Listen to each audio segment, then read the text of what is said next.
पिछले क्लास में क्या बताए थे, विटामिन ए और vitamin B, vitamin C, vitamin D.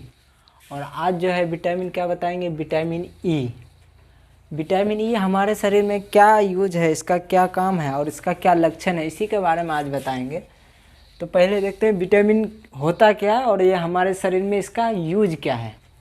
तो विटामिन ये क्या है, यह एक एंटीऑक्सीडेंट है, मतलब दवाई जो आता है, एंटीबायोटिक जो दवाई आता है उस तरह से उसका काम करता है। जैसे कि विटामिन ई, यह हमारे शरीर में करता क्या है, इसका है कि विटामिन ई रोग प्रतिरोधक क्षमता को मजबूत करता है। इसका मतलब ये समझे कि जो हमारे विटामिन ई है, तो ये हमारे जैसे कि कोई बीमारी है तो उससे लड़ने के लिए विटामिन ई का होना बहुत ही ज़रूरी है। विटामिन ई जो अगर जिस शरीर में अगर विटामिन ई नहीं रहेगा तो उसमें ज़्यादा से ज़्यादा बीमारियां आएगी, ज़्यादा से ज़्यादा वो आदमी क्या होगा, बीमार होगा। तो विटामिन ई हमारे शरीर में क्या करता है, रोग प्रतिरोधक, जो हमारे बीमारियां आती है उससे जो लड़ने की जो क्षमता रहती है उसको मजबूत करता है। तो विटामिन ई क्या करता है, हमारे शरीर में रोग प्रतिरोधक क्षमता को मजबूत करता है, विटामिन ई। अब समझते हैं आगे क्या है, विटामिन ई। विटामिन ई के कमी से क्या हो सकता है, इसका क्या, विटामिन ई की कमी से क्या हो सकता है और इसका क्या लक्षण होगा। तो विटामिन ई के कमी से कई तरह से रोग होने की संभावना बढ़ जाती है। अगर मान के चलिए जो हमारे शरीर में जो बीमारियों से लड़ने की जो क्षमता होती है, अगर वही कम हो जाएगी तो ऑटोमेटिक है कि बीमारियों का बढ़ने का चांस क्या हो जाएगा, बढ़ जाएगा। इसीलिए विटामिन ई की कमी से क्या होता है कि बहुत सारे बीमारी जो रोग हैं हमारे वो होने का चांस बढ़ जाता है। और किसके कमी से, तो विटामिन ई के कमी से। आगे देखते हैं विटामिन ई के मुख्य स्रोत। आखिर विटामिन ई हमको कहाँ से मिलेगा, ऐसा क्या क्या चीज़ खाएं जो जिसमें कि हमें विटामिन ई की प्राप्ति होगी। तो इसका जो मुख्य स्रोत है, जो कि सबसे ज़्यादा जो विटामिन ई मिलता है वो मिलता है गेहूं के बीज का तेल।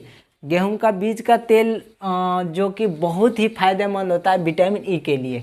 इसमें जो ये जो गेहूं का तेल है उसके बीज के द्वारा गेहूं का तेल बनाया जाता है।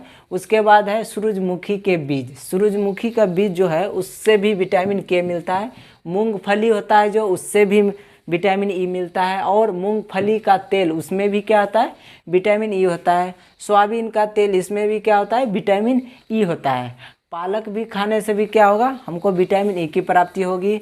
और विटामिन ई का क्या काम है, विटामिन ई का काम है कि जो हमारी बीमारियां हैं उससे हमको लड़ने में क्या करती है, मदद करती है। तो आगे क्या है, विटामिन के। यह हमारे शरीर में रक्त, खून, यानी रक्त का मतलब खून, खून को क्या करता है, थक्का करता है।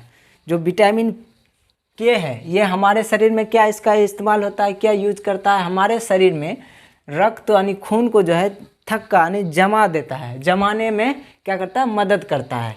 अब जैसे कि कहीं पर हम जा रहे हैं, अब मान के चलिए कहीं पे चोट लग गया तो वहाँ से क्या होता है, खून बहना स्टार्ट हो जाता है। अगर मेरे शरीर में विटामिन के का अगर कमी होगा तो क्या हो जाएगा, वो खून बहता ही रहेगा, वो जमेगा ही नहीं, क्योंकि के ही नहीं है। विटामिन के रहेगा तब तो खून को जमाएगा, और विटामिन के का कमी हो जाएगा तो खून नहीं जमेगा। तो विटामिन के कमी के लक्षण क्या होते हैं, विटामिन के जो कमी है उससे क्या हमको होता है, तो उसको कैसे पहचानेंगे।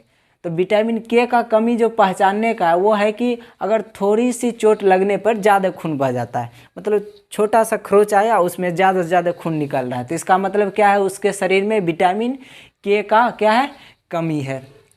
आगे है महिलाओं में अधिक मानसिक धर्म का होना। जो महिलाओं में पीरियड्स चलता है उसका जो है मानसिक धर्म ज़्यादा से ज़्यादा होना स्टार्ट हो जाता है। काहे कि खून अगर जमेगा ही नहीं तो खून तो ऑटोमेटिक बाहर आएगा, इसलिए ज़्यादा होना। उसके बाद क्या है, मसूरों से खून आना। जो हमारे मसूरे होते हैं, कितना कि ब्रश करते टाइम जो है कि दांत से खून आने लगता है, तो अगर खून आ रहा है और बंद नहीं हो रहा तो इसका कारण क्या है, विटामिन के। अगर विटामिन के उसमें उस शरीर में नहीं है तो क्या होगा, ज़्यादा से ज़्यादा खून बहना स्टार्ट हो जाएगा।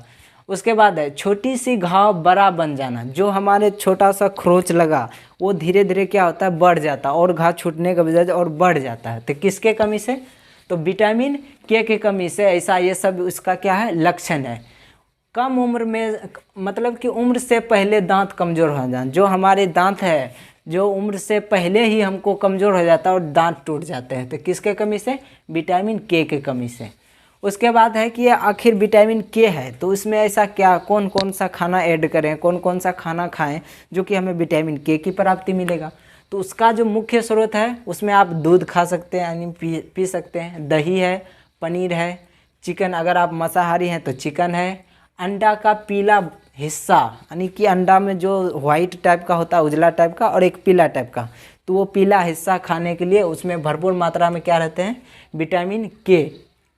उसके बाद पालक है, पालक जो कि बहुत ही सस्ता, सब हर जगह उपलब्ध हो जाते हैं वो पालक, उसमें भी पालक, इसमें भी आप देखे होंगे विटामिन ई और विटामिन के दोनों पालक में पाया जाता है, और भी है। तो ये हुआ विटामिन ई और विटामिन के कमी से होने वाले रोग और इसके लक्षण और इसके कार्य क्या क्या हमारे शरीर में इसका यूज है उसके बारे में। और आगे जो हम एक्स्ट्रा में लिखे हैं कि मनुष्य के शरीर में, आपसे एक क्वेश्चन पूछा जाए कि मनुष्य के शरीर में आखिर कितने नसें हैं, नसें की संख्या क्या है, तो मनुष्य के शरीर में जो है नसें जो है 1036 है, यानी 1036, लेकिन इसी नस की जो लंबाई है ये बहुत ज़्यादा है, 97,000 के आसपास है, ठीक है। यानी कि ये जो है हमारी 1036 ये नसें, इसी की लंबाई जो टोटल लंबाई है, यहाँ आप देख सकते हैं, इकाई, दहाई, सैकड़ा, हज़ार, 10,000, यानी कि 97,000 किलोमीटर इतना लंबा है हमारी नसों की लंबाई। और इसका टोटल अगर नस पूछेगा तो 1036 यानी 1036, अगर इसकी लंबाई पूछेगा तो 97,000 किलोमीटर ये मनुष्य के शरीर में लंबाई है इसके। आई होप कि आपको ये अच्छी तरीक़ा से समझ आ गया। तो अब बढ़ेंगे हम दूसरे, मतलब कि इसमें था विटामिन, विटामिन ई, विटामिन के, सभी विटामिन ख़त्म हो चुके हैं। आगे जो है विटामिन के बारे में ये जो था इसका चैप्टर, ये चैप्टर ख़त्म हो गया है। आगे है संतुलित आहार, आखिर संतुलित आहार किसे कहते हैं। उसके बाद है कुपोषण क्या होते हैं, अति कुपोषण क्या होते हैं, और रतौंधी क्या होते हैं, क्वाइशियोर्कर नामक रोग क्या होते हैं, मरासमक रोग क्या होते हैं, जो फिगर के साथ दिया है इसके बारे में आप पढ़ेंगे। उसके बाद जो है ये आपका चैप्टर ख़त्म हो जाएगा। उसके बाद चलेंगे हम फिर अगले चैप्टर की ओर। और इससे पहले जो इसमें क्वेश्चन है जितने भी दिया है कि आलू में उपस्थित क्या होते हैं, घेघा रोग किसकी कमी से होते हैं, उसके बाद ऊर्जा देने वाले पोषक तत्व क्या कहलाते हैं, और फिर यहाँ पे मिलान में, तो ये आपको अगले नेक्स्ट वीडियो में मिलेगा। आज के लिए फ़िलहाल इतना ही, और आप इसका स्क्रीनशॉट ले सकते हैं और इसको आप कॉपी में अच्छे से उतार सकते हैं।